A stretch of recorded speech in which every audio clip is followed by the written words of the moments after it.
Hello, I'm Matt Guff from thehouse.com, and this is a 2020 Ride Warpig.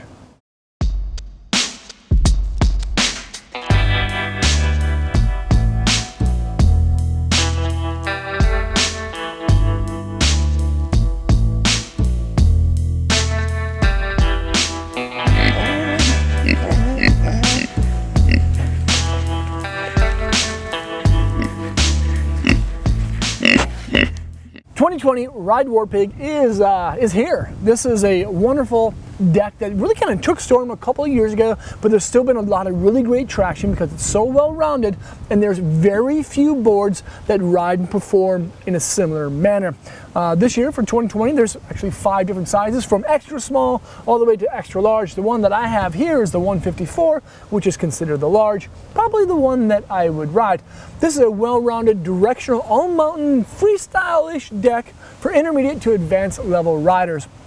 Now, even though it's not extremely stiff, it does have some really unique shaping that kind of teeter it away from beginner level riders, and that's why I say intermediate to advanced. Now, it's surprisingly lightweight, and that has a lot to do with the top of style top sheet that's kind of integrated into the fiberglass on top. There's not just an extra layer just laid upon it, it's actually kind of impregnated in.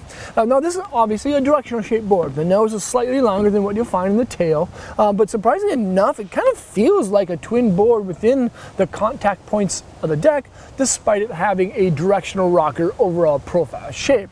So you'll see as the Warpig rests on this table that it's basically flat, but the nose has a longer, more gradual style up rock than what you'll find in the shorter, kind of more abrupt style tail.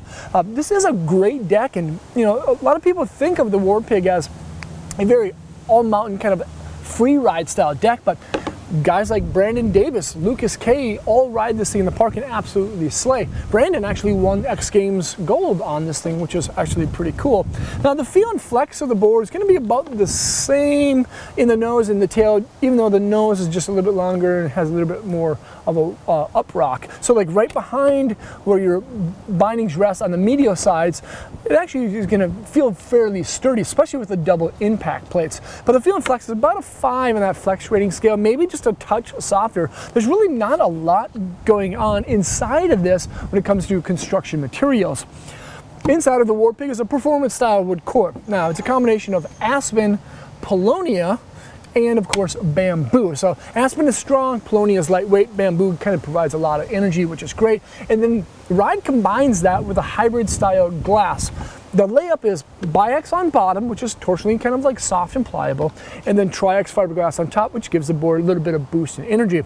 Like I mentioned before, the Warpig has double impact plate reinforcements underneath where the bindings rest to kind of give it a little bit of extra strength in those binding crease areas, kind of give it, you know, again, more strength so it doesn't like kind of flex out there.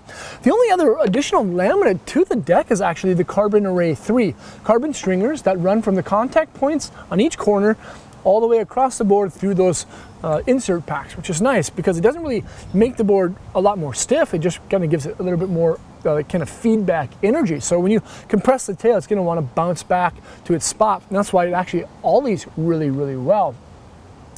The next couple of things are pretty unique to the Warpig. It's actually the roll-in slime wall style construction. Now, roll-in slime wall gives the board extra strength. It's actually kind of like a quarter style cap that doesn't allow the board to have a lot of added weight. And then the slime wall technology is a urethane wall that basically flexes the same in any temperature. So the Warpig is going to feel the same in really frigid, cold conditions as it does in warm spring days.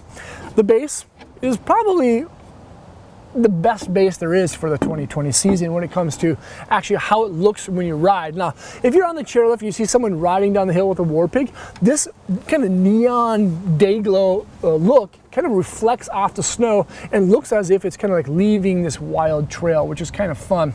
There's a 360 wrap edge, and that edge is actually cleaved, meaning that it uses 50% more steel and it's less likely to crack and break. But the thing about the Warpig that stands kind of above the rest of boards that try to do this volume shift story, which means that you can definitely size down on the Warpig because it's shorter and much wider, is that it has what Ride calls a tapered bi-directional cycle radius. Now, if you put it in terms of like late 90s, early 2000s, it means that it has a reverse progressive side cut radius.